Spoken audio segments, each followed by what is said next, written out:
Jiten sir, Yes, madam. shall we start? ऊपर live activity है, वही start करना. Okay.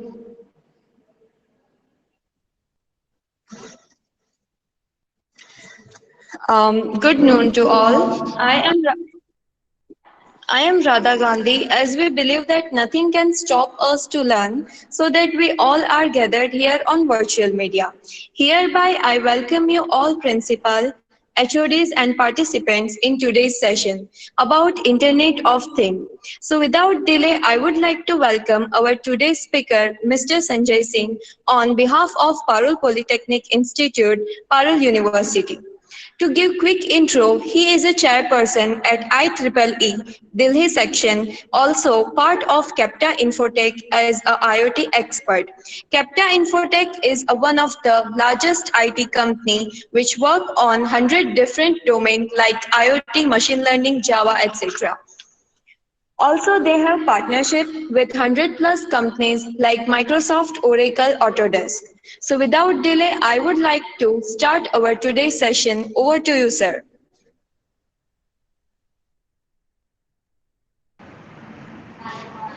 Okay. Hello, Sanjay Uh, sir. yes. Yes, you can start.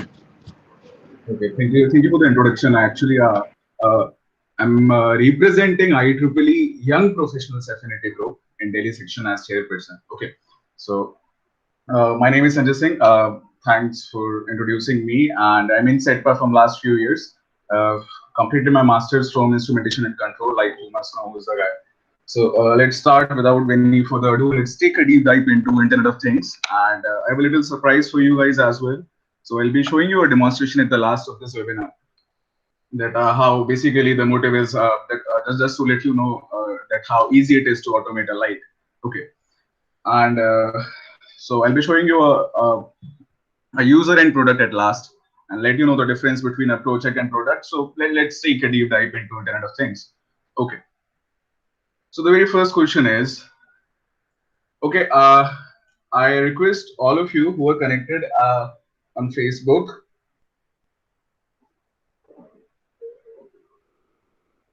So I request you guys, if you have any doubts, any queries, or anything regarding this webinar, just leave a message in the chat box in Facebook.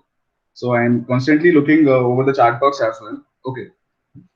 Okay. So the very first, let's start with the first slide. So IoT is a buzzword in today's era of this, in this today's era of technology. IoT stands for Internet of Things, where your things are interconnected with each other using internet. Like if I take this example, so we have this slide right here, right? And we can see that a lot of things are connected. Now, I stands for internet, okay, T stands for things. So when these things, IoT stands for Internet of Things, where your things are communicating with each other using internet. They're communicating, that means basically they're talking to each other. They're talking to each other, that means that they are sharing some data with each other. Like if I say that this mobile phone right here is communicating with the car.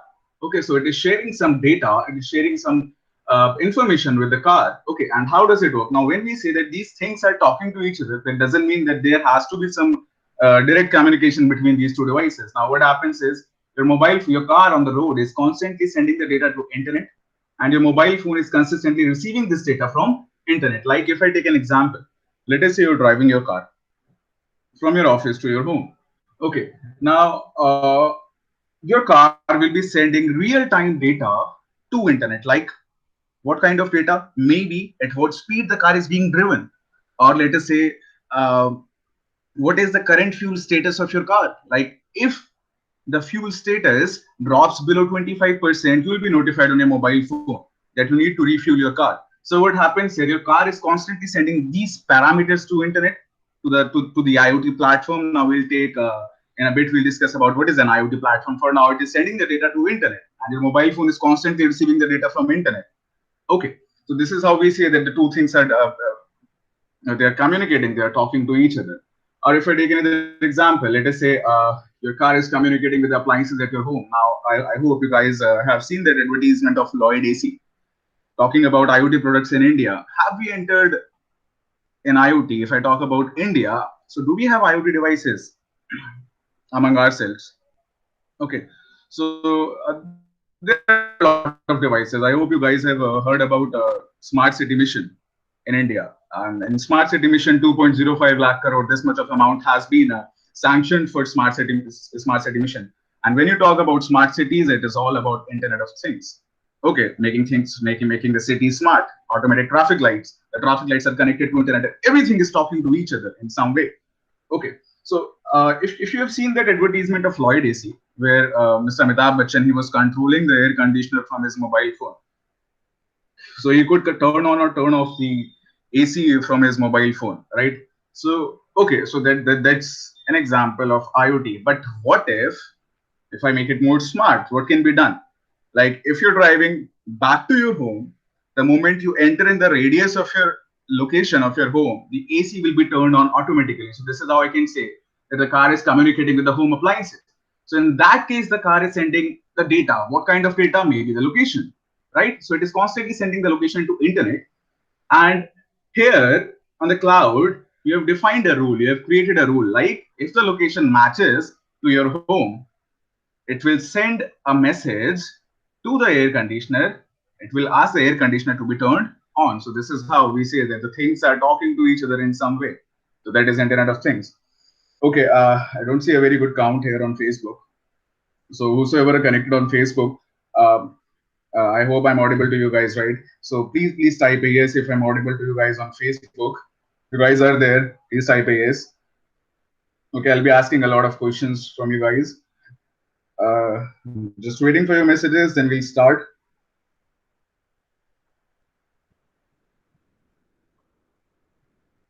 Okay, I've left a message on Facebook. So I hope I'm audible to you guys.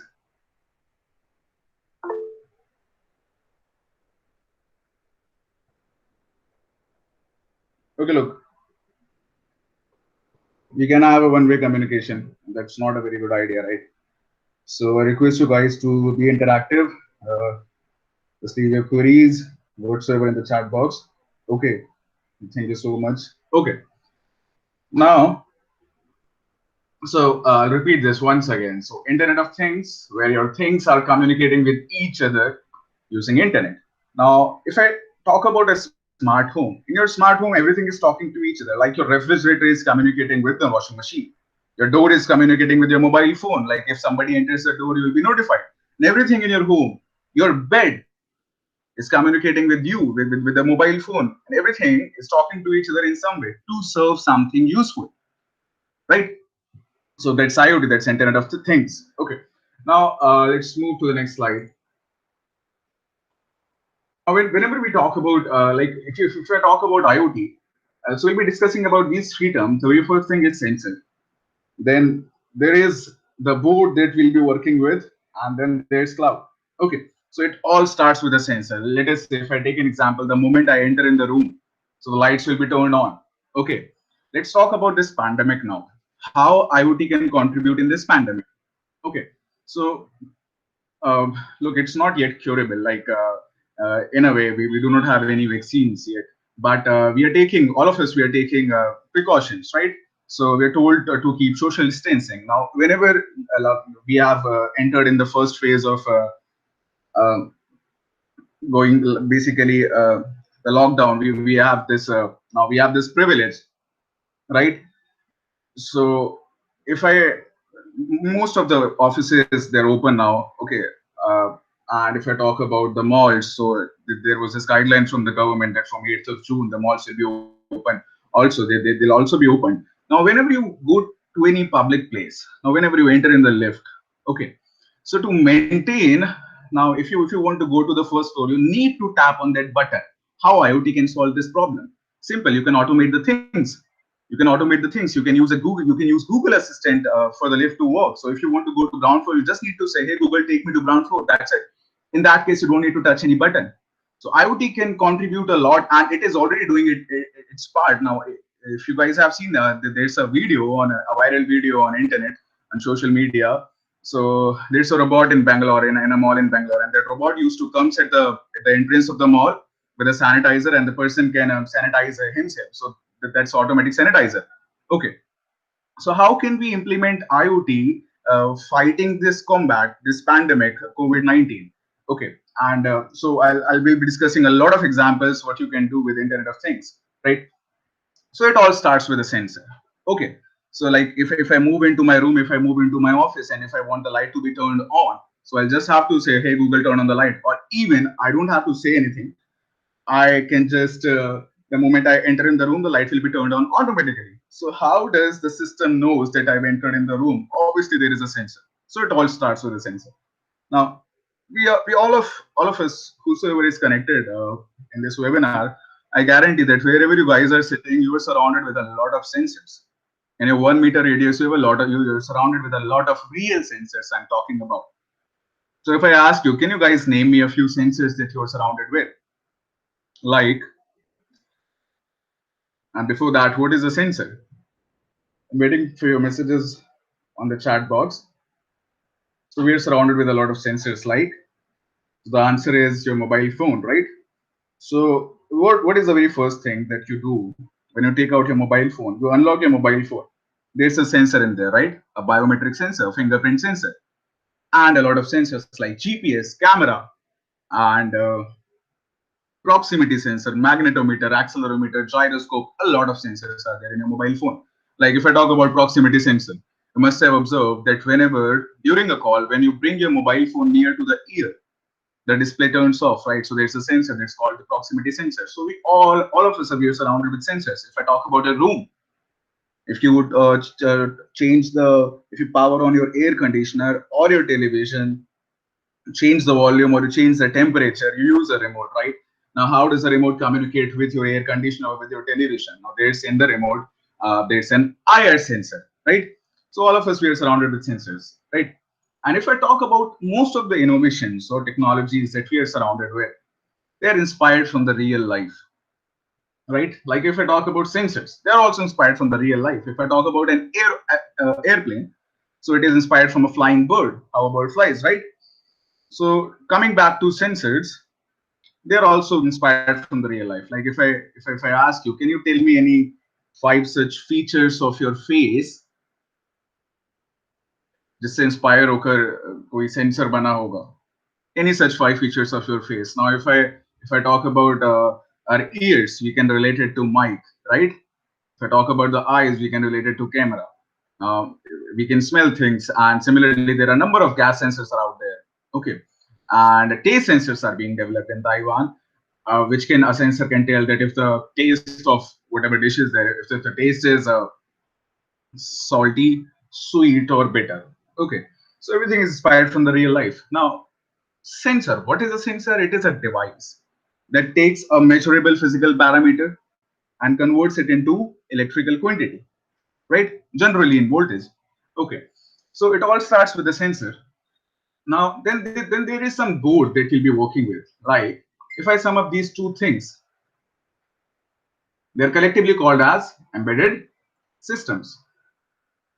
Like if I take an example, now what is this thing right here, Raspberry Pi? So it is a credit card size computer. We'll take a look at what a Raspberry Pi is in detail in later slides. Okay, for now it is just a computer or a controller based development board. So if I enter in the room, the light will be turned on. So there must be a sensor. Like if I take an example, okay, there is a motion sensor. If it is a digital motion sensor, it will give the output either a high voltage signal or a low voltage signal, right? A machine can only understand the binaries. So either it will give the output as logic 1 or as logic 0. Okay, so you got the data from the sensor. So if there's no motion in the room, the data you're getting is 0. If there is motion in the room, the data you'll get from the sensor is logic 1. Now, what you're going to do with this data? Now, you'll perform something, you'll perform some action like, so you want when there is motion, that basically that implies when you're getting logic 1 from the sensor, the light should be turned on, right? So you have to perform an action according to the input from the sensor. So all of these things, you'll do the calculation, you'll manipulate those values, you'll perform some actions, you'll create some rules where on this controller or processor based development board right here. So in our case, we're using a Raspberry Pi, which is a credit card sized computer. Now, if I sum up these two things, that is called embedded system. That's not IoT. And IoT, I stands for internet. Now, whenever the data from here is taken to cloud, whenever the data from here is communicated to cloud, That is IoT. Now, what is cloud? Now, cloud is not just an online server. Okay. Now, you must have observed in your mobile phones, you see an option there, backup photos to cloud, right? So basically, when you're storing something through internet somewhere else, which you can access from anywhere in the world, that's cloud, right? So if you log into your Facebook account from whatever device you log into your Facebook account, you can see all of your posts, photos, your friend list, and everything. So the data is not stored in your mobile phone. The data is stored somewhere else on cloud. Okay. So it is not just about, like I said, it is not just about storing the data. Now the cloud computing services offers you a lot of more services as well. Now you can analyze the data. You can do a lot of things with the data. Okay, if you want to send a notification to somebody according to the data, you can do that. Okay, so cloud in IoT is called IoT platform. So cloud in IoT, you refer this as IoT platform. Okay, now if I sum up these two things at first, the sensor and the computer that you're working with, in our case Raspberry Pi, they together collectively they are called embedded system. The system is called embedded system. Like if I take an example, so whenever you enter in any mall, when you approach towards the door, it automatically gets opened, right? So my question is it embedded system or is it Internet of Things? So is that embedded system or Internet of Things? So there's a sensor, right? And then there's a board that we'll be working with, like maybe there's a motion sensor. So if it is getting the data from the motion sensor, it will open the door or it will close the door. That's it. So what do you think? Is there any kind of communication with internet? What do you think? Is it an example of IoT or embedded systems? Anybody? Is it IoT or embedded systems?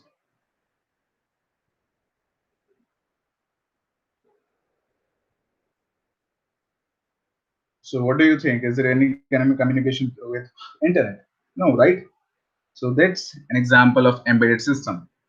But if I ask you that how can you make it an application of IoT, what kind of data can you communicate to cloud? Like maybe how many persons are entering in the mall, right? So now the next question arises, is this kind of data useful? What can you do with this data? Now IoT is all about, like we have a lot of, if I talk about colleges, schools, hospitals, a lot of buildings, there are billions of things, right? Like your bed, like your door, like the appliances at your home. And if you can gather the data from those things, what problem would you solve? So that is why we talk about Internet of Things, right? So we can extract the data from those things. Now, what can we do with the data? So if anybody is entering in the mall, you can take the data that how many persons are entering in the mall to cloud. Okay, nice. Now, is this kind of data useful? Yes. Now you can do a lot of tasks, right? Like you now you know that how many what are the busiest hours in your mall? What are the peak hours in your mall? Okay, and according to the data, you can manage your cleaning stuff, and you can do a lot of other things. You can check that how many people enter in the mall and how many of them actually do shopping, how many of them go to the food court. This part can also be done. The answer is using image processing, right? Okay, now so the question the motive of this telling you this thing was basically there's a difference between IoT and embedded system. Now IoT I stands for internet. So whenever the data is communicated to cloud, to internet, that is called IoT. That is an application of IoT. Now if I take another example, like if I say that when you go to the washrooms, I'm talking about automatic taps. So when you go to the washroom and when you put your hands beneath the tap, the water flows automatically, right? So is that IoT? Yes or no? No. Why? So that's just a sensor. Maybe there's a proximity sensor. And when you put your hands beneath the tap, it activates uh, that pump and the water flows automatically, right? And if I ask you that how can we convert this into an application of IoT, what kind of data can I take from there and communicate to cloud? Maybe that how much water is being consumed. On an average, a person consumes how much water. Okay, and I can do a lot of other stuff. So that is an application of IoT. Okay, so let's move to the next slide.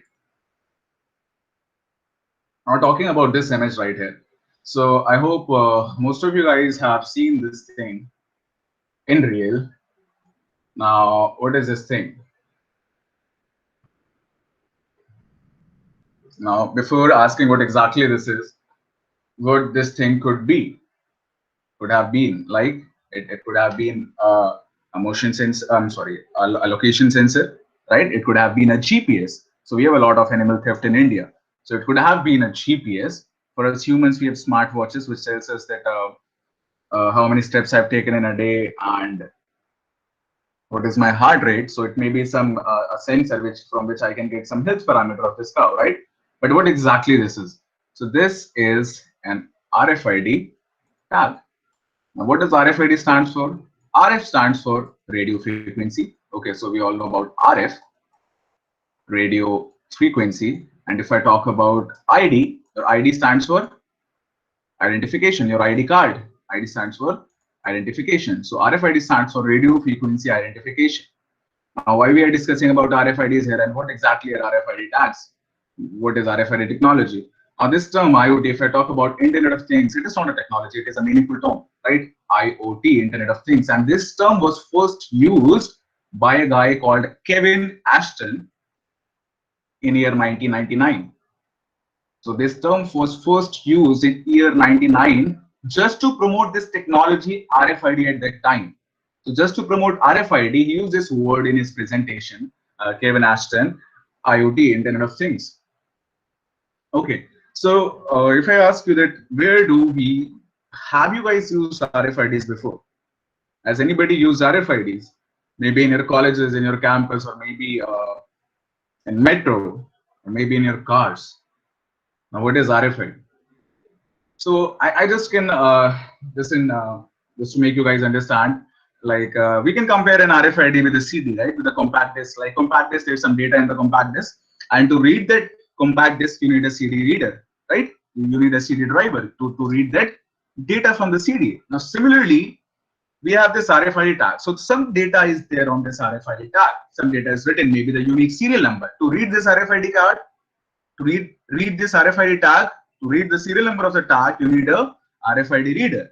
Okay. Now, a major difference is basically it is a contactless communication. It is not like that the tag has to be in contact with the RFID reader, or it is not like the barcode, the QR code, that it has to be in the line of sight. Your reader has to be in the line of sight of the RFID tag. No. So it's a contactless communication, right? Now, where do we have do we use this? Have we ever come across these RFID tags? Now, if you remember that from January 15th, now it is mandatory across all national highways, which comes under National Highway Authority of India. Now, if you have heard about this company FASTag, right?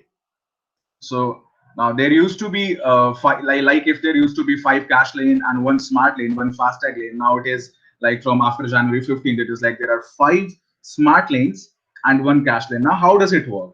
Now, your car, it has an RFID tag.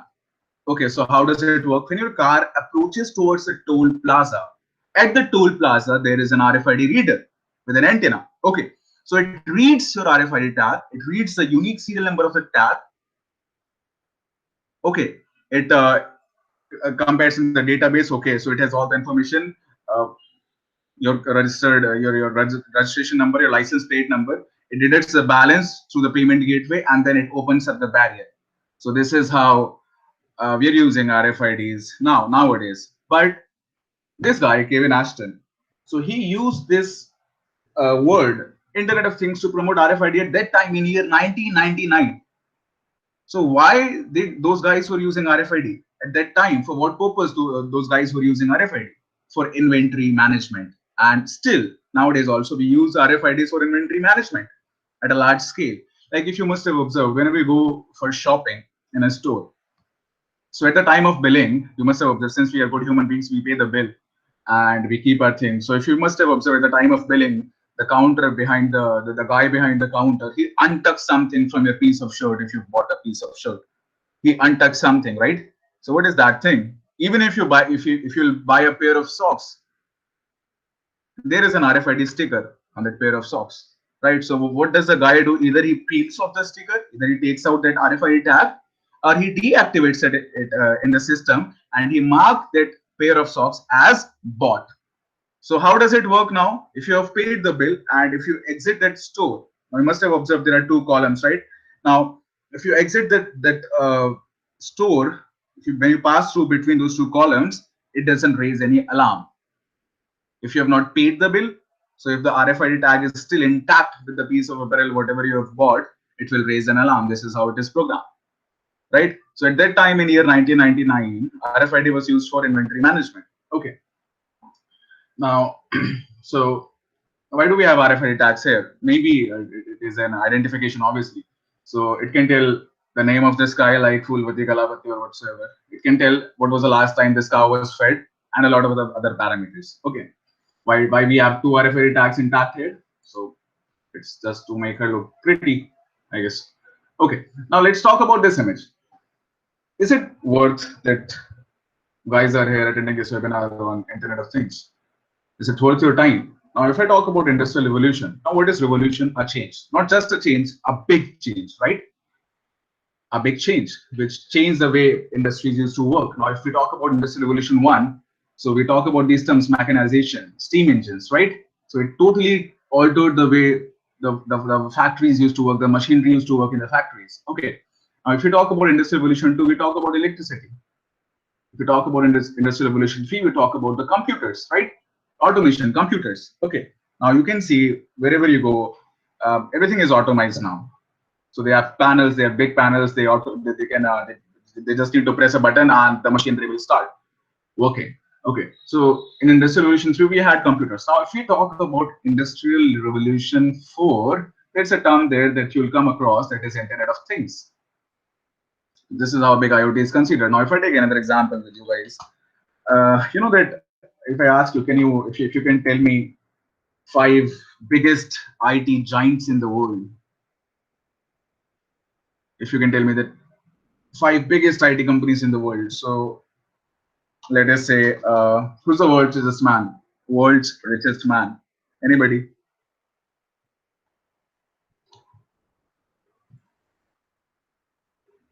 Seven of us are connected on Google Meet here. Okay, and a few of us are connected on Facebook. Now, whoever is connected, since you guys are attending this webinar, I have requested a response, an answer from all of you guys. Okay, so Mr. Brajesh, Ms. Poonam, Ms. Shibani, and I think the lady who introduced, she left the meeting, I guess. So okay, I'm expecting response from all of you guys. Okay, now can you guys name me any 5 biggest IT giants in the world? Who is the world's richest man? Anybody?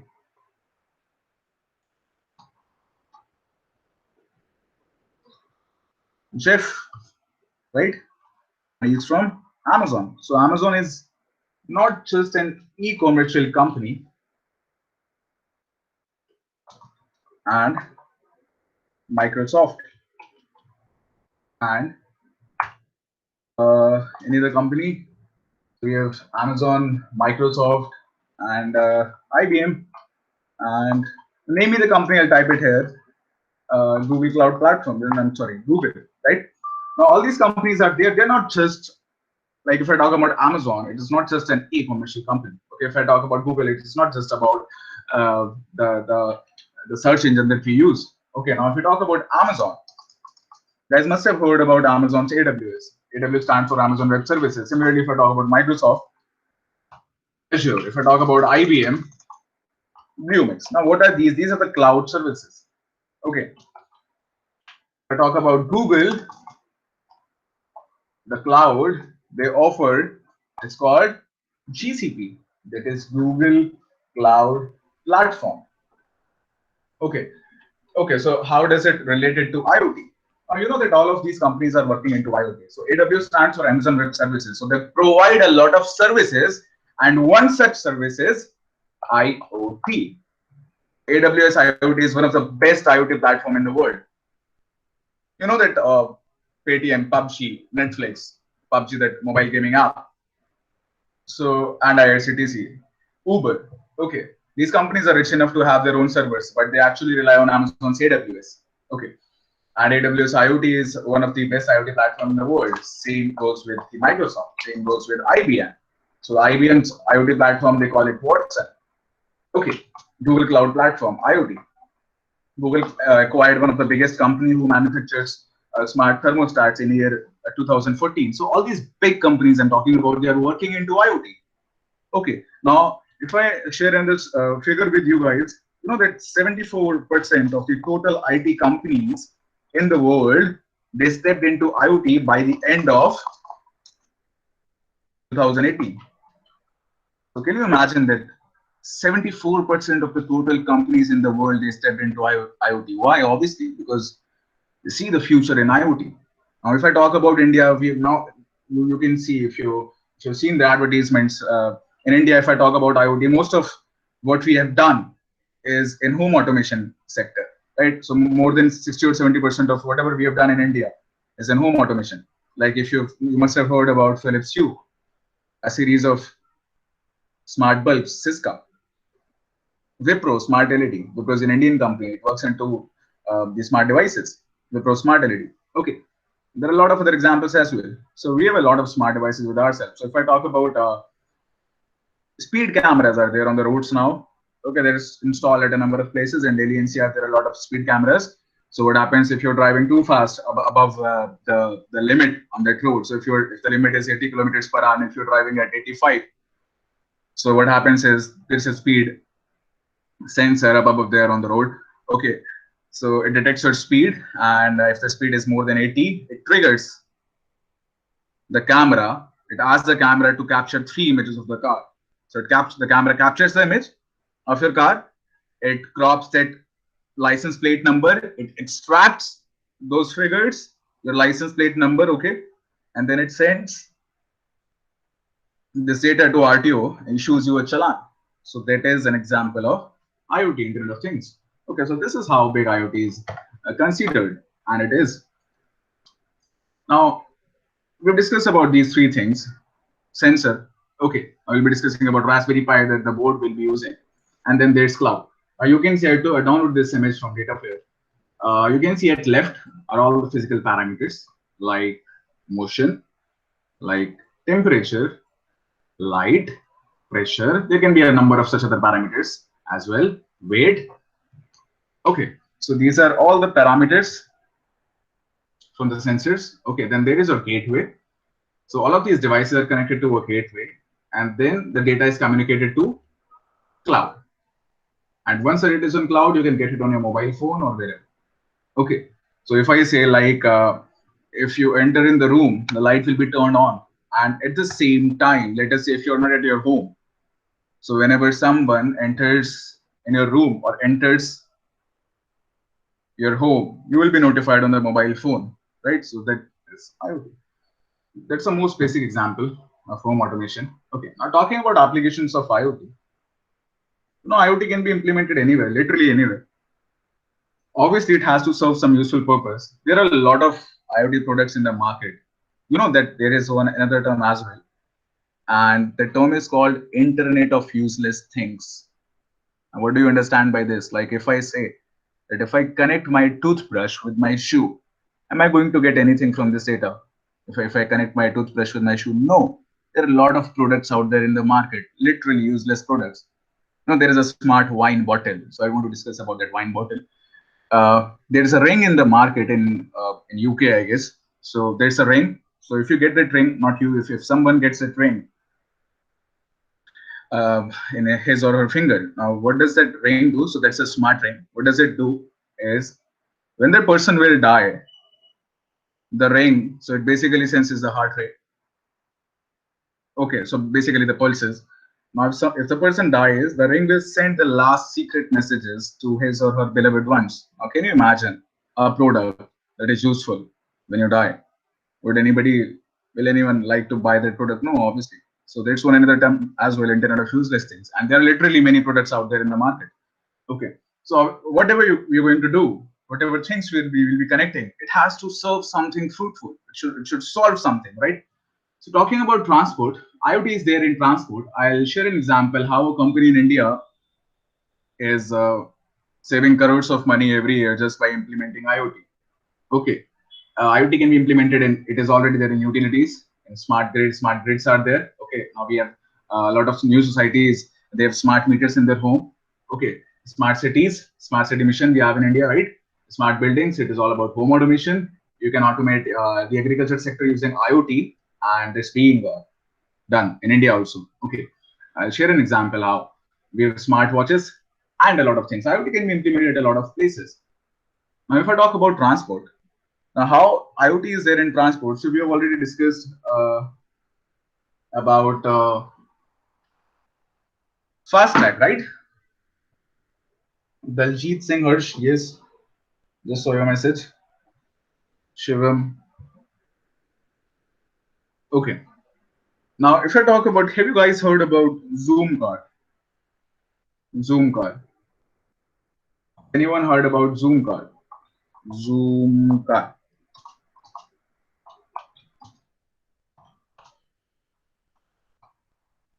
Zoom car is a car rental company. Okay, so if you want to rent a car, let us say you want to go for a night out. Okay, so you won't, if you don't have a car, Zoom car, you can rent a car through Zoom car. Okay, so they provide you the cars, you just need to pay the amount on hourly basis or whatsoever. So if you're booking the car for 12 hours just for a night, okay, so you can rent the car, you pay the amount. So you don't get the driver, you need to drive the car by yourself. Now, if I talk about Delhi NCR, okay, let's talk about Delhi NCR. Now, Zoom car is there in almost every metro city and in small cities as well. Okay, so it is there across the nation. Okay, now if you rent a car, if I talk about Delhi NCR, so there are 20 such locations from where you can get your car. Okay, now how did it used to work? How did it used to work like an year or 2 years ago? So you want to go for a night out, let us say at 10 p.m. tonight. So you paid the amount. Now when you will be receiving a message with the location jahan par aapko you need to go and you need to get your car. Okay. Now when you will reach at that location, you'll find two guys wearing black t-shirts. Zoom car calls them Zoom car executive, and the job of that guy is to keep the car clean, to keep the car fueled. Okay, so he checks your driver's license, he does the paperwork, and the guy hand you over the keys. Okay, so if I ask you, can you guys tell me the minimum salary of that guy? So I'll just consider this 10,000 a month. Okay, minimum salary. At a location, how many Zoom car executives are there too? So that equals 20,000 for just a single location. Now, if I talk about Delhi NCR, there are 20 such locations. Okay, so that equals 4 lakhs, right? 4 lakhs. Now we're talking about this. This is the monthly salary. So Zoom car is providing. So 4 lakhs is just for a month. If I multiply this by 12, we get 48 lakhs. So approximately equal to half a crore, right? So Zoom car is giving this much money to their employees as their salaries, right?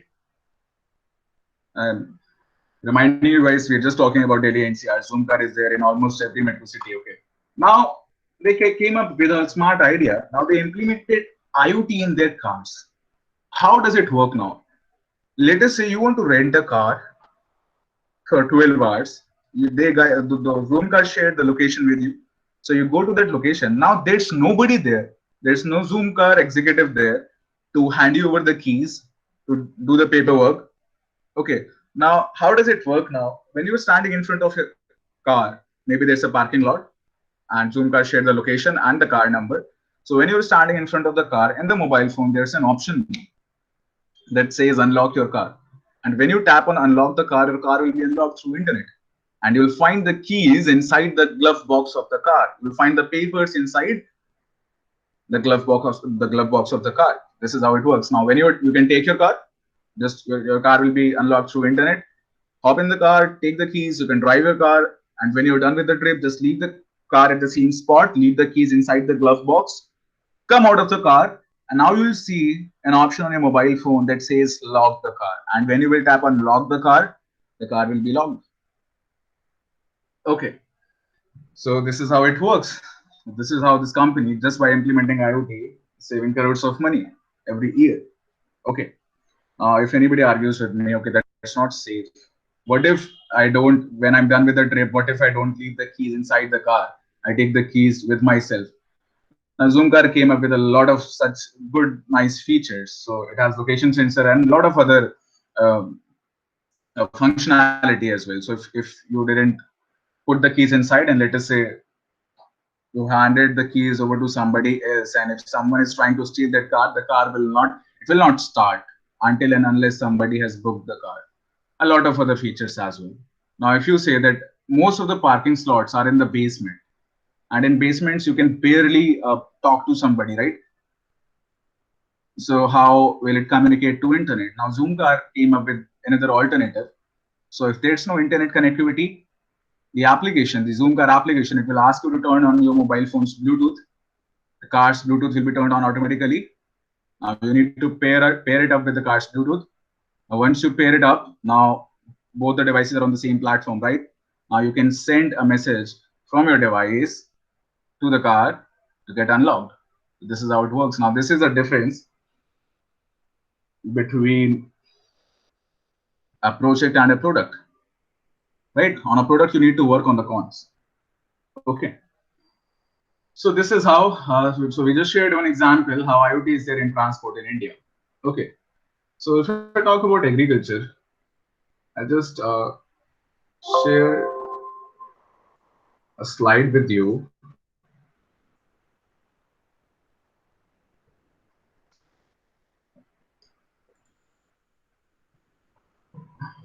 Okay. So I hope it is visible to you. So in agriculture, you know what is being done here. So that's a traditional way on the left. Then tractors came in late 90s. Okay. And now a farmer who used to spend hours in the field, now he just used to spend just an hour or two, right, to get the work done. And if some farmer, if he is not able to buy a tractor, he can rent a tractor, right? On hourly basis. Okay, so this is how the things are being done. Now this is when we talk about IoT. So these are big machinery. It automatically, you just need to map the area once, and it will does its part. Okay, if I share another example with you, you can see what is being done here. The farmer at the left is spraying pesticides, right? On the right, we can see that we use vehicles, and this is the system. This is how the pesticides are being sprayed. Now, if I talk about IoT, even in India, drones are being used to spray pesticides. Now, what happens is, just need to give the coordinates of your farm. Okay, just need to basically map the area as a setup part. Now, what will happen? So you can schedule it on a daily basis or on a weekly basis. So your drone will take a flight. It will hover up above your farm. It will spray the pesticides. It will capture a bunch of images, and then it will come back to the location. That's it, and you can get all the data, all the images on your mobile phone, and you can do a lot of things as well afterwards. Like you can do the analysis. Now, what is the growth of your crop? It's image processing. You can implement machine learning afterwards. Okay, so this is how you can implement IoT in agriculture, and it is being practiced in India as well. Okay, now you have tube wells. The most basic requirement in agriculture is water irrigation, right? So you can use sprinklers. Sprinklers are used at most of the farms nowadays. Now you can use moisture sensors to get the data of the moisture from your soil. And if the content is less, you can set a threshold. The sprinklers will be turned on automatically for like 15 minutes, and it will do a recheck after every hour. Okay, so this is how what we can do in agriculture. Okay, so coming back to our primary slides. Okay.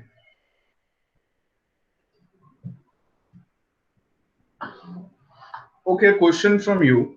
Can you guys, if I ask you, Shivam, Daljit, Kirti, Varman, if I ask you that, if I ask you to design such an IoT device, which will tell you that you guys have lectures before this lockdown when you used to attend your classes in the college. So you have a series of lectures, right? And there must be a particular lecture जहाँ पे indiscipline ज़्यादा होता होगा, right? Okay. So what if I ask you that if you can design such an IoT device which tells that which is the most indisciplined lecture? I'm not asking the name of the subject. Okay. So how can you design such an IoT device, which will tell you which is the most, which is a lecture in which is very chaotic. So in which there is a lot of indiscipline. So how can you do this? What do you think? What parameter will you use there? How can you check if there is indiscipline in the class? So I'm asking about the parameters. Obviously, okay. So you'll have to work on some parameter, like maybe motion or maybe something else. So I'm leaving this question for you guys. I'll come back to this later. Okay. Okay. So let's talk about this image now. So I want you guys to give a read to this image. So this here, the refrigerator is sending a push notification to the owner of the house that I asked you to bring the milk on your way to home, and don't you listen to anything I say. Now, how does the refrigerator knows that there's no milk inside?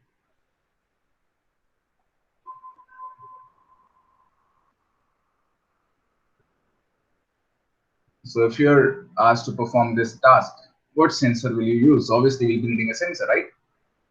So at what parameter? So basically, what parameter you'll be working with? How will you get to know that there's no milk inside? Using a camera or maybe something else.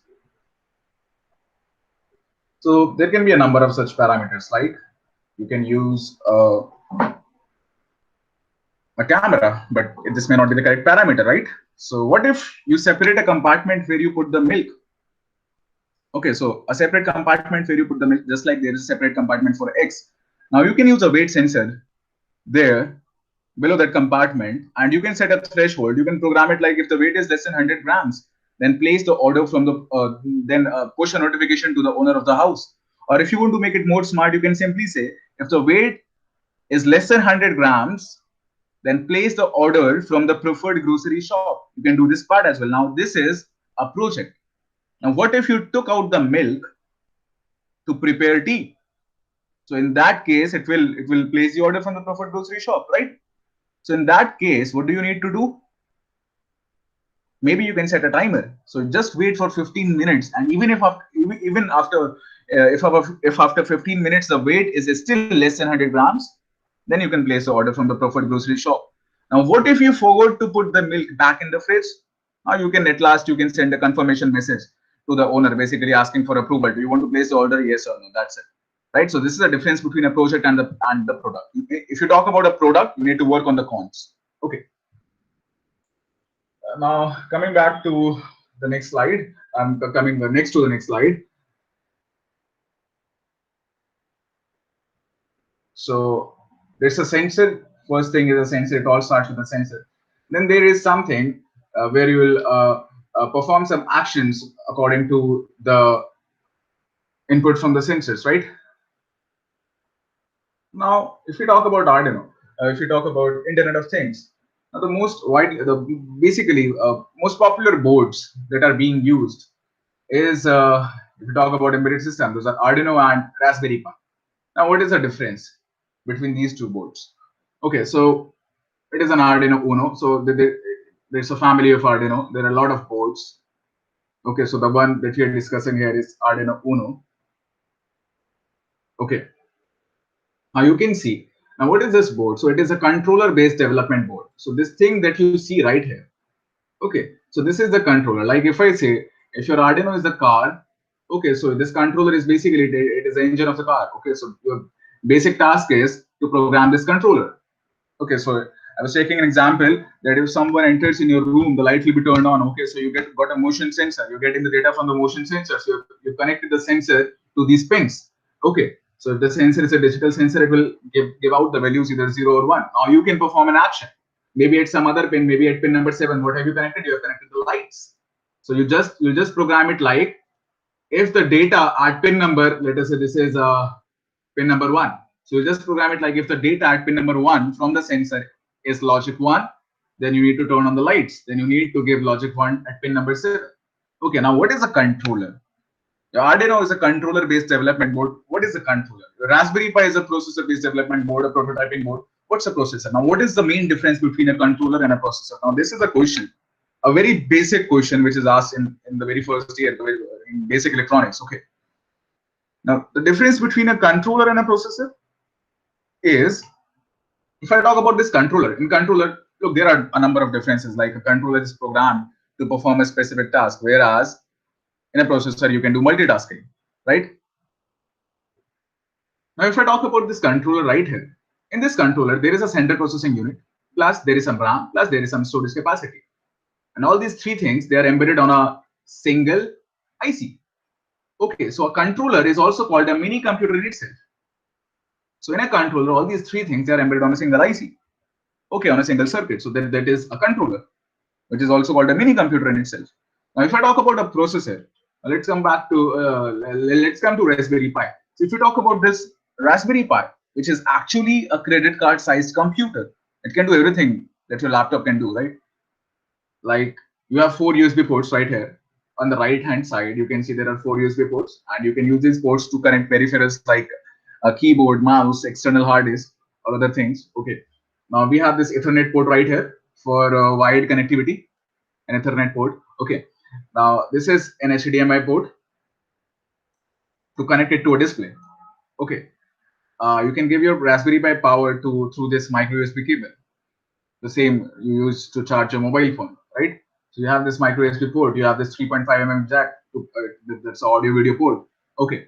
Now the main functionality of this Raspberry Pi are these GPIO pins. Now you see these pins, now these are called GPIO pins. GPIO stands for General Purpose Input Output. So whatever sensors you'll connect, whatever devices you'll connect, you have to connect those devices using these pins. Okay, and GPIO stands for General Purpose Input Output pins. Now let's pay some attention here. Now, how many GPIO pins are there? In total, there are 40 GPIO pins. How many? There are 40 GPIO pins. And out of these 40 GPIO pins, only 26 pins are programmable. Now, what do we understand by this? Now, let us take a look here. So, how many GPIO pins are there? 40 GPIO pins are there. GPIO stands for General Purpose Input Output pins. Okay, and out of these 40 pins, only 26 pins are programmable.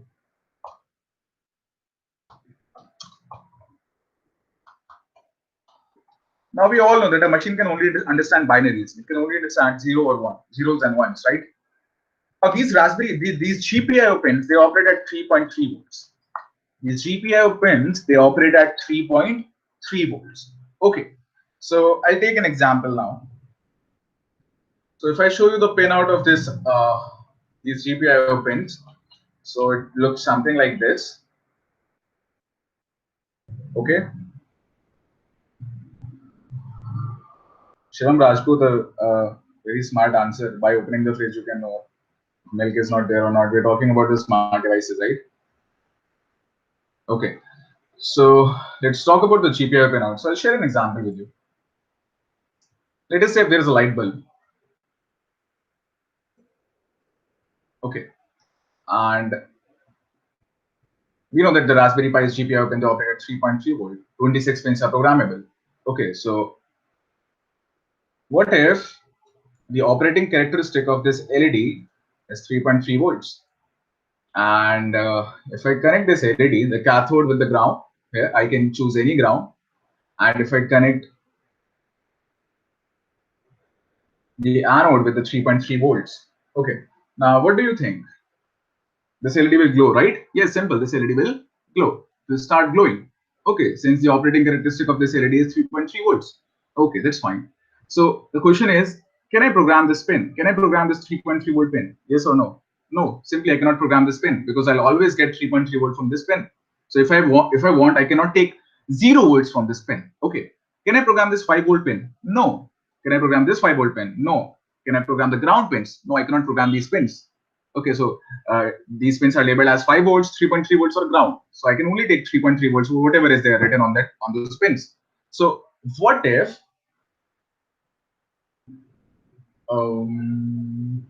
okay, so I'll erase this part now, and now I'll connect this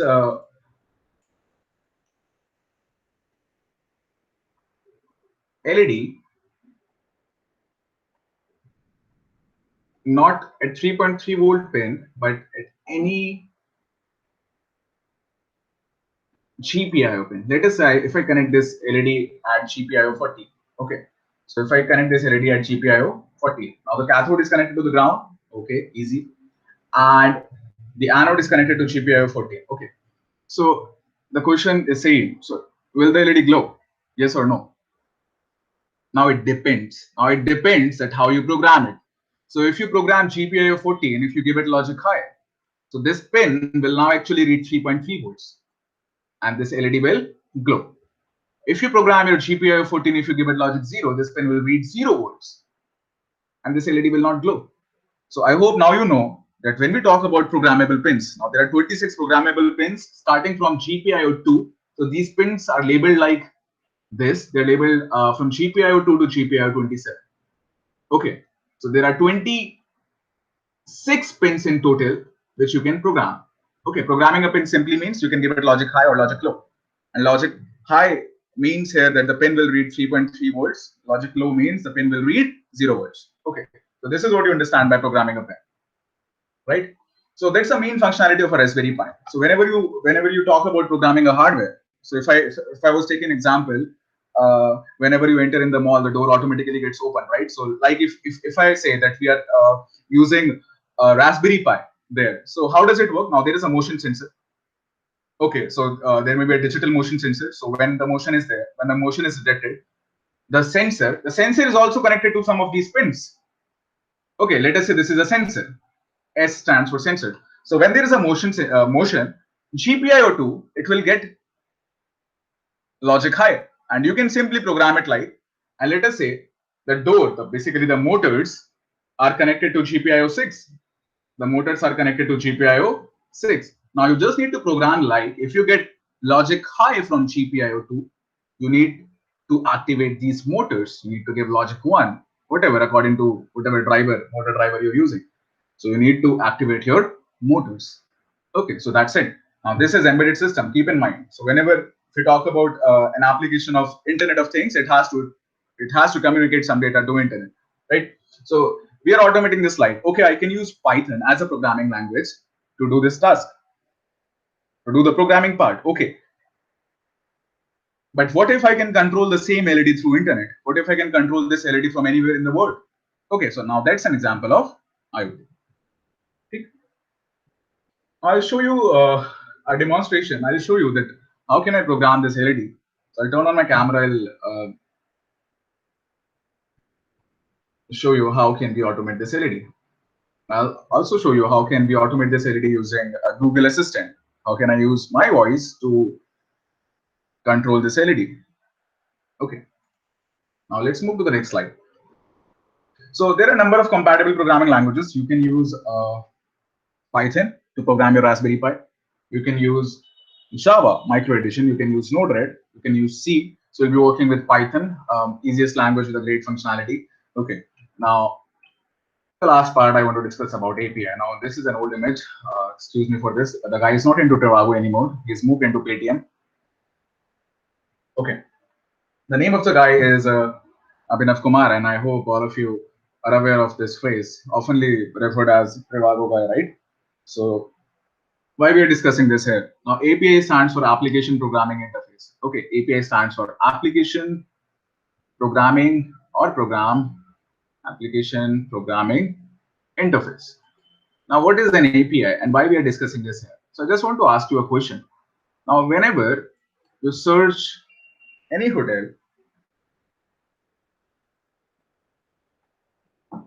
let us say you're using Trivago as the platform to search the hotels. Now, Trivago देता है आपको 100 से भी ज़्यादा hotels के results सिर्फ एक single click पर. Compares the prices, gives you the best deal, right? So how does this happen in real time? Now, whenever you search any hotel, it gives you a lot of options, right? It gives you a lot of options.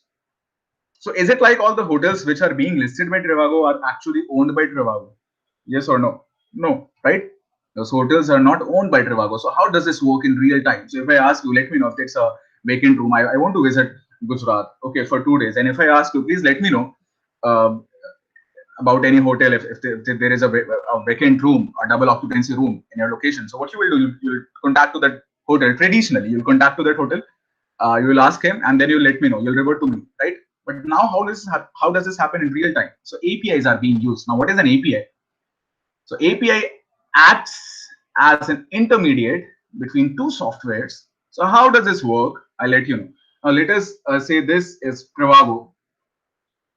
Okay, and these are the servers of all those hotels. These are the number of hotels. Okay, H denotes hotels here. Now what happens is when you click on search a hotel in wherever location, Trivago actually communicates, it requests some data from all the servers of those hotels in real time. So it requests the data, and these hotels, they respond them with the data in a specific format. Okay, so they respond with what kind of data? Okay, with just a yes or a no, if the hotel is vacant or not, the room is available or not, and the price of the hotel. So Trivago does this in real time. It requests the data from all the servers of those hotels in real time. It gets the data from the hotels, from the servers of the hotels, and it displays you the data in an organized manner. It compares the prices, and in an organized manner, it displays the data to you. So basically, what is happening here? Now, Trivago is using APIs to communicate with the servers of other those or all other hotels. If I take another example, you must have observed, like whenever you sign up on a new website, like if I say Instagram or Snapchat or any website, you must have, not on any website, most of the website, you must have observed there is an option there. Let us say this is Instagram. Okay. So this is your Instagram. Now, whenever you click on login using Google, login using Facebook, now what is happening here behind the scenes? What happens? So whenever you choose, whenever you tap on login using Google, Instagram is requesting the data from Google. You actually log into your Google account. So Instagram requests the data from Google. What kind of data? Please let me know. The very first thing, if the person is registered with you, if the person is registered, if the login is successful, just I request you to please tell me the name of this person, the email ID, the profile picture, and other parameters. Okay. Now Google responds this data to Instagram, and Google also asks you, it confirms from you, do you want to share this information? Yes or no, right? So what do we say? Now the same happens with Facebook. So what do we say? We say that Instagram is using login APIs of Google and Facebook to communicate with these services. Now, why we are discussing APIs here? Okay, so we have connected the sensors to the Raspberry Pi using the GPIO pins. Okay, but how will you take the data? Just give me a minute. So I'll come back to this slide. Okay, so you've connected the sensor to the Raspberry Pi using the GPIO pins. So you're using Python as a programming language. Okay, how will you take the data from your Raspberry Pi, from your Python program to the IoT platform? How will you take this data? One of the ways using APIs. One of the ways using HTTP APIs. This is one of the protocols. Now, there are other protocols as well, like HTTP. There are other protocols like MQTT. It stands for Message Queuing Telemetry Transport, which is widely used in home automation. It is a lightweight data protocol. So when your data is meant to be lightweight, this will be communicated. The data will be communicated way faster than HTTP protocol. There are other protocols as well, like AMQP, COAP. Most widely used two protocols are HTTP, the APIs that you were talking about, and MQTT. Okay, so this is how it works. So that's all with the slide. Now I'll show you the demonstration. Now how easy it is. How can I automate a light? So I turn on the camera.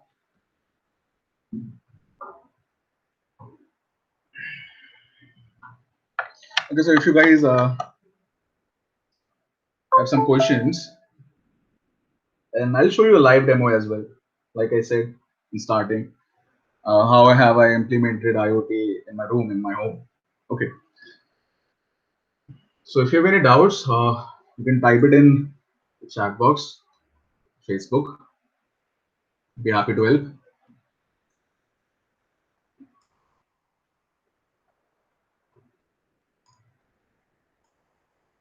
Let me turn on the camera.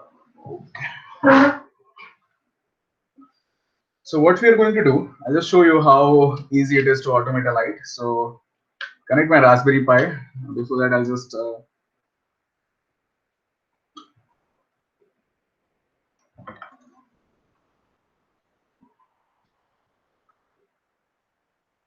I hope you guys can see the screen, right? So this is the breadboard that I'm using.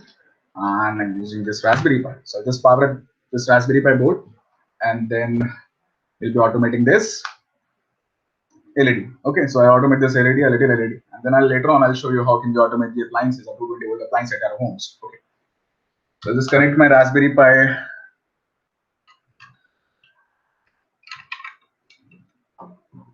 to give my Raspberry Pi power using the same cable. So the micro USB port. Okay, so the moment I do this, you can see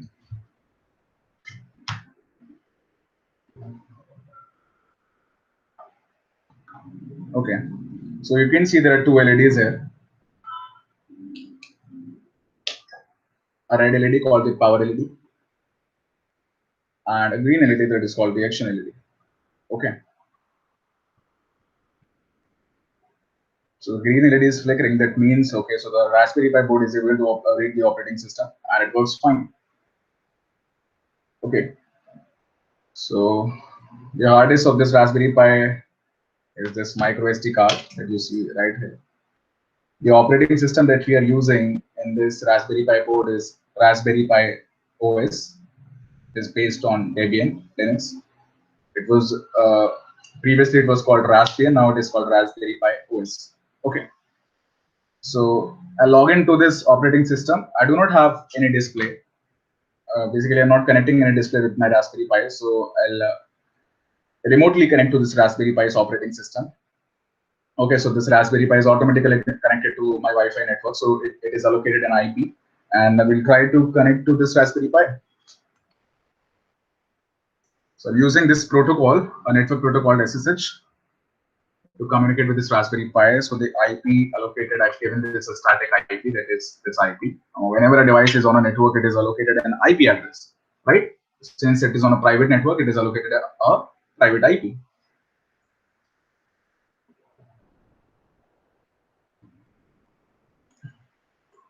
Okay, so this is a terminal of my Raspberry Pi. Okay, now I'll show you. I'll be writing a simple program to turn on, turn off this LED. Before that, this LED here, okay, and you know the longer one is anode. So the pin at the top is anode and at the bottom is cathode. Okay, we'll just do the connections here in the board. I'll use two pieces of wires. I'll connect one wire to 3.3 volts.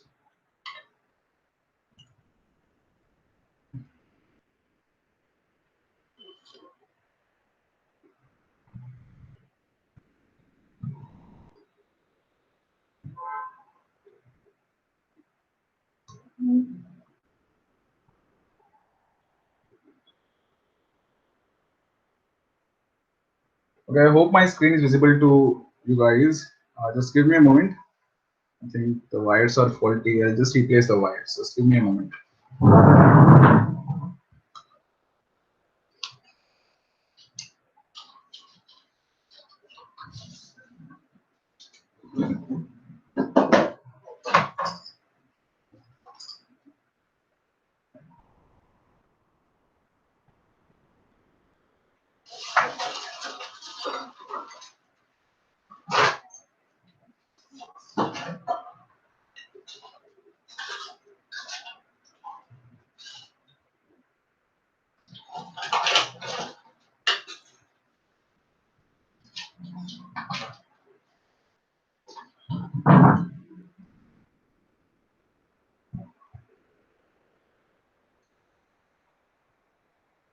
Okay.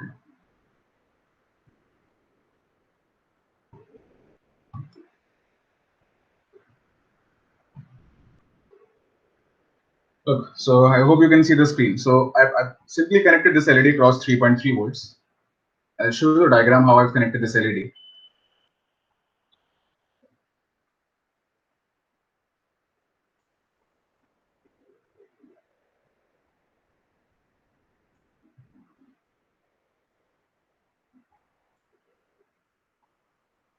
So I've connected this LED. This is my LED, and I've simply connected this at 3.3 volts just to check if this LED is working or not. And later on, I'll connect this LED So you can see that the LED is working. I'll show you my screen now. Later we'll connect this LED at GPIO2. Just to program this LED, I'll connect this LED at GPIO2. Okay.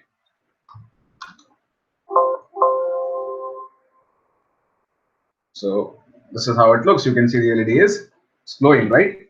Now I'll just replace the wire. I'll change this wire from 3.3 volts. Okay, you can see the LED doesn't glow anymore, and I'll connect this to GPIO2. Okay, so this LED is connected at GPIO2, or you can connect it at whatever pin you like. I'll connect this at GPIO21, whatever pin you like. Okay, the programmable pin, and the programmable pins are from GPIO2 to GPIO27. Now I've connected this LED at GPIO21. Okay, now if you'll observe, there are actually two types of numbering system. There are two types of numbering system. This GPIO21 is right here. This is GPIO21, and you can see this pin can be called GPIO21, or this pin can be called pin number 40 as well. So this pin can be called GPIO21. You can refer to this pin as GPIO21, pin number 21, or pin number 40. Now you're given this flexibility. You can choose any of the numbering system. Now GPIO21, this type of numbering system is referred to as BCM. They refer it, you refer it as BCM pin. Okay, BCM stands for Broadcom, the processor that is used here in Raspberry Pi, and this 40 pin number 40, it is called the board pins. Okay, so you are given this flexibility. You can use the BCM pins, the GPIO labeled numbering system, or the circled numbering system, the board pins. Okay, so we'll go ahead with this GPIO labeled numbering system. So I'll refer my pin as pin number 21 and not as pin number 40. Okay, so I'll use this numbering system. I'll show you how can we program this LED. Now that's very easy. I'll just write a program. Okay, so you can see this window right here.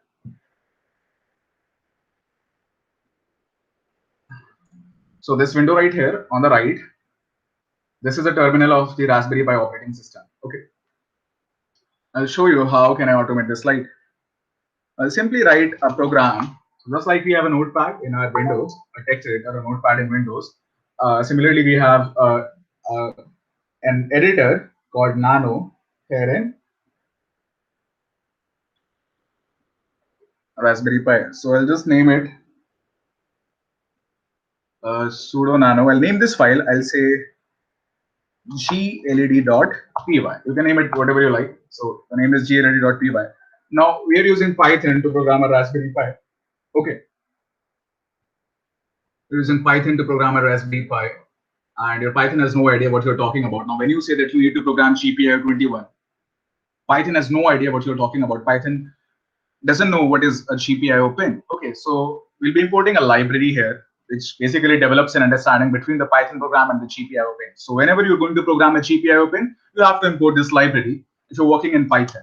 Okay, so the name of the library is RPi. That is how you write Raspberry Pi in short, rpi.gpio as G. I'll refer this as G. Now G.setMode. I told you that you're given this flexibility. You can use whatever numbering system, the BCM or the board. Okay, now whatever pin you're using, you need to set up that pin. So I'm setting this pin number 21, as an output pin because I want to give something to this pin. What? So if I give it logic high, this pin will read 3.3 volt and the LED should glow. That's it. Now we're done. Just need these 3 lines as a setup part. Now what do you want to give? You want to give this pin output logic high. So you can type 1, or you can type 2, or you can type G.high. I'll show you. I need to restart my camera, and we're done with the program. Okay, so it's very easy, right? So I've just imported the library here.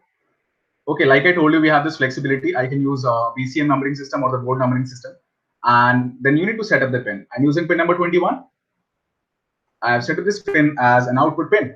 Okay, and then at last, you need to give the state. So what you're going to give at this pin, a logic high or a logic low. Okay.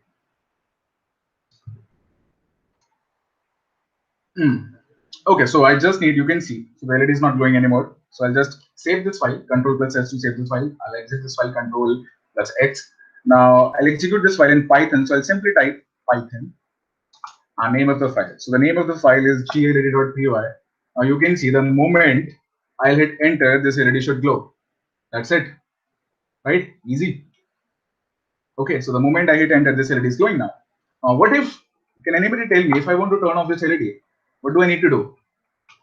Yes, I just need to replace this 1 with logic 0. Either I can type 0 here or I can type false or I can just write g.2. Okay, so the moment I'll save this file and execute this file, the name of the file is glit.py.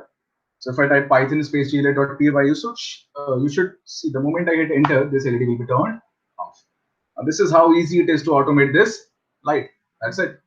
Now that's not IoT because I'm not controlling this light from internet, but that can also be done. Okay, so I'll show you the demonstration. How in my room I'm automating lights. Okay. So any questions? Anybody? You can leave a message in the chat box.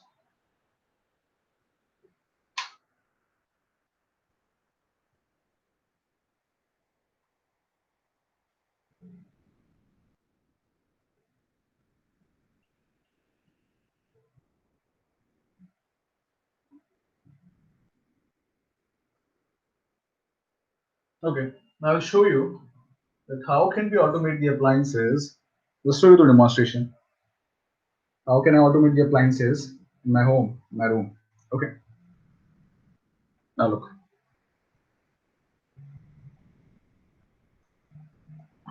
I hope you guys can see the screen, right?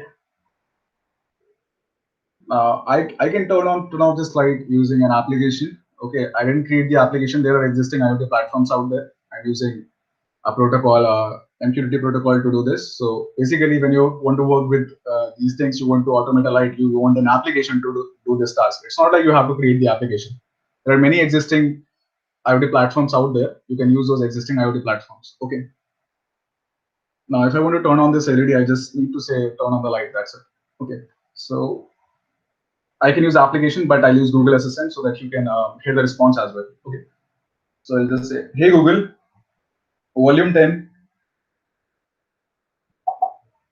turn on the light. Okay, turning on the light. Now, if you could hear the sound of the relay, and now you can see the light is turned. Okay. So I can do the same with a fan. Okay. So I just need to say, hey Google, turn on the fan. Okay, JII. So that's it. I want to turn off the light. I simply have to say, hey Google, turn off the light. Okay, turning off the light. So that's it. This is how easy it is. Okay. So that's all. If you have any doubts, any queries out of your curiosity, you can leave a message in the chat box. I'll be happy to help you. Thank you so much. That's all from me. Over to you, Miss Chandni Shah. Thank you so much.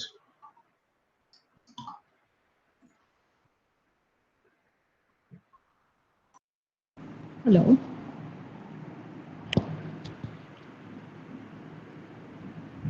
Okay. We got a few questions here in the chat box.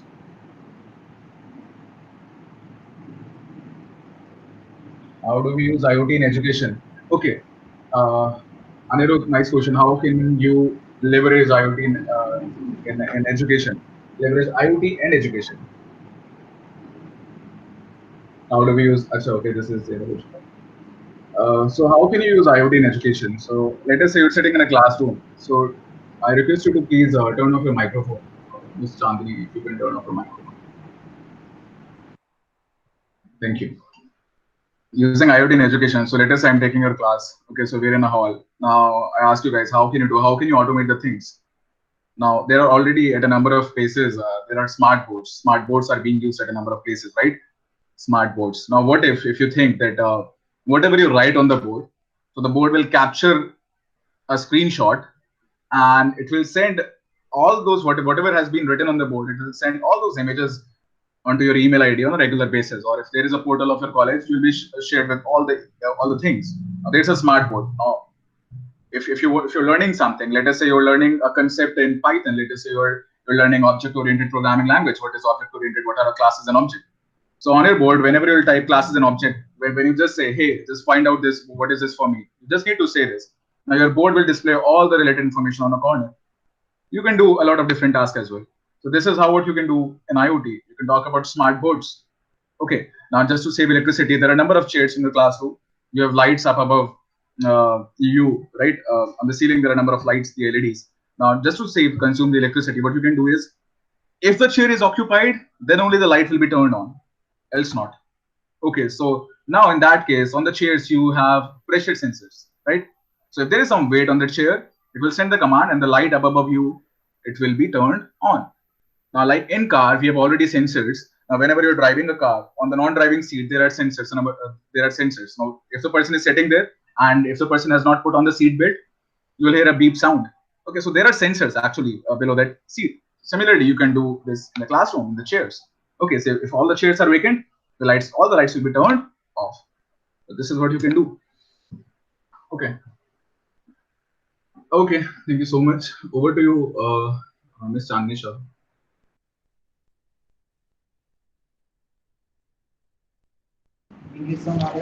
Hello, sir. Hello. Yes. Yes, one of our student asked that is there any security concern in IoT?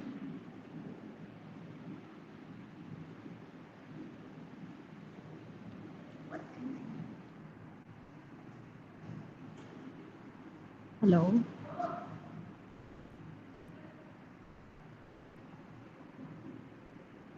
Hello.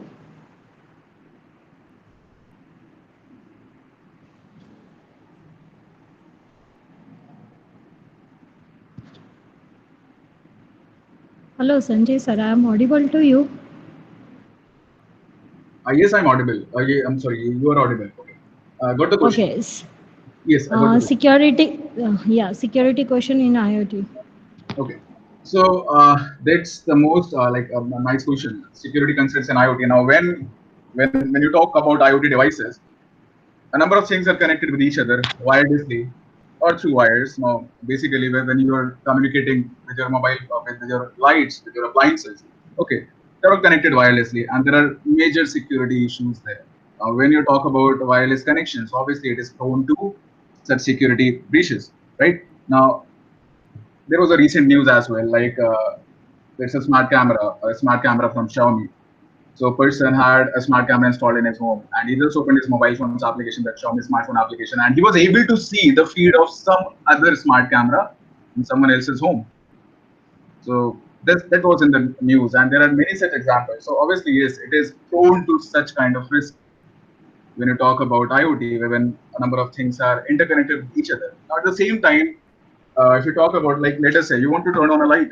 Okay, so you know the part, you know how to connect the lights, you know how you can connect the devices to the Raspberry Pi's GPU or pinouts. But you want to control the light, you want to develop an application. And let us say you got an application as well. So you know you're good in your embedded electronics part, but you don't know how to secure your application. So in that case, I would always suggest you, there are existing IoT platforms like AWS IoT. This is how they promote themselves. They say that, so if you want, the security is the main concern. And AWS IoT is considered one of the best IoT platforms because it is more secure. Now, whenever there is a communication between the device and AWS IoT, all the data which is being transmitted from your device to the gateway, to the AWS IoT, it is all encrypted. Okay, so it is better to use the existing IoT platforms in that case, just to make it secure. Okay, obviously you can develop your own applications, but that in that manner also you need to make it secure. So it's always better to rely on the existing services which are good in their own terms. Like I took an example, like if I talk about Uber and other PUBG Mobile, right? So they are rich enough to have their own servers, but they rely on Amazon's AWS. Okay, for a number of features, AWS is scalable. Okay, scalable, like it is like pay as you go. So if you, whatever services you are using, you just need to pay for those services. Okay, and apart from this, security concerns as well, like I told you. So whenever your device needs to communicate with the gateway, unlike other platforms, you just need a username or let us say a unique key called an API key to establish a communication. But here you just need to your device can only communicate to the gateway if it has some certificates. So in AWS, it is basically very secure. So the answer is you can use number of existing services, existing platforms to secure your devices. Okay.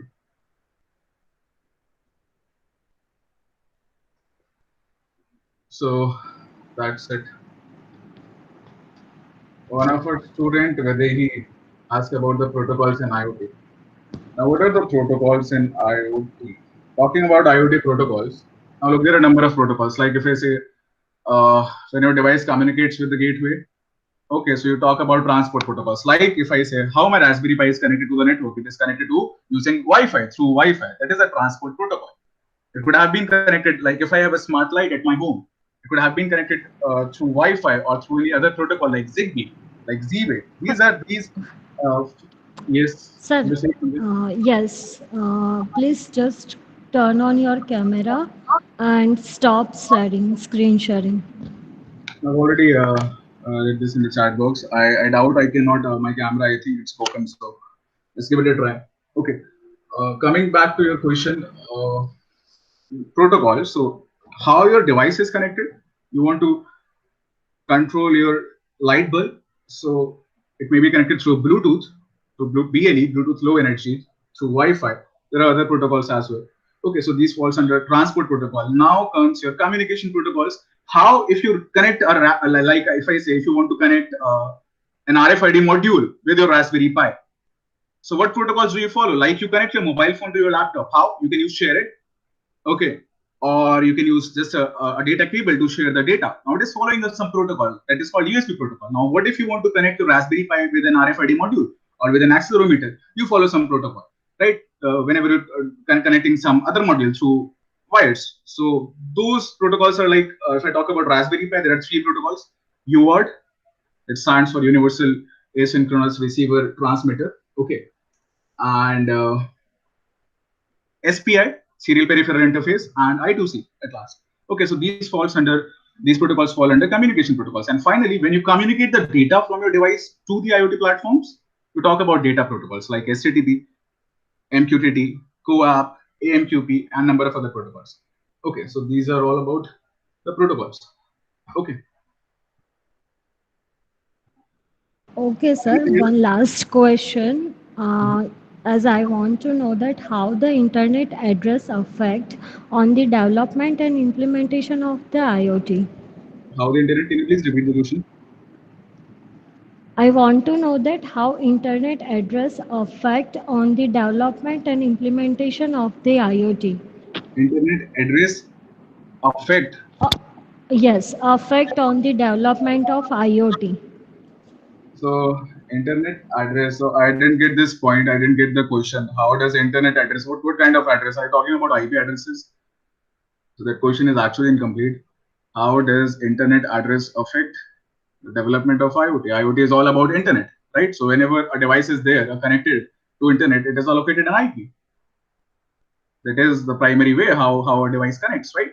So when you talk an IoT device, obviously it will be connected to IoT. So how IP address affects, how address affects, so that's not the question. Basically, that the question should be like. Actually, it's about IP address. Now look, okay, so if that's what I'm saying. Now, whenever a device is connected to internet, it is allocated an IP address, and it will be allocated an IP address. Okay, like whenever you surf, whenever you open Facebook, so whenever you're connected to internet, your mobile phone is allocated an IP. You're connected to internet, it is allocated a public IP. And that is the identity of your device on the public network. Then only it can communicate to internet, right? So if I Okay, want to sir. communicate with you, I need your name. I'll call you out by your name. So that's your identity. So if your device wants to communicate, it will be allocated an IP. So when any device comes on a network, it is allocated either a private IP. If it is on a private network, if it is connected to internet, it is also allocated a public IP. So that doesn't affect, that is the necessity. Whenever a device comes on a network, it is automatically allocated an IP address, either dynamically by default or statically. That's up to you from the DHCP server. Okay. Okay, sir. So we are ending our session here. Thank you so much, sir, for your valuable time and giving us such an amazing information about the importance of IoT in our daily life and also in a specific area like agriculture and all. It was a very useful and good experience which we all had throughout the session. Also, I would like to thank our principal Professor Jatin Vaidya and HOD Ms. Poonam Faldu to provide endless support and motivation to take such kind of initiative. I would like also thank all the participants and Kuldeep sir to contact us for such a great webinar. Thank you so much, sir, and thank you so much, Surbi ma'am. Thank you so much for organizing this webinar. I hope you guys stay safe and well. Thank you. Thank you.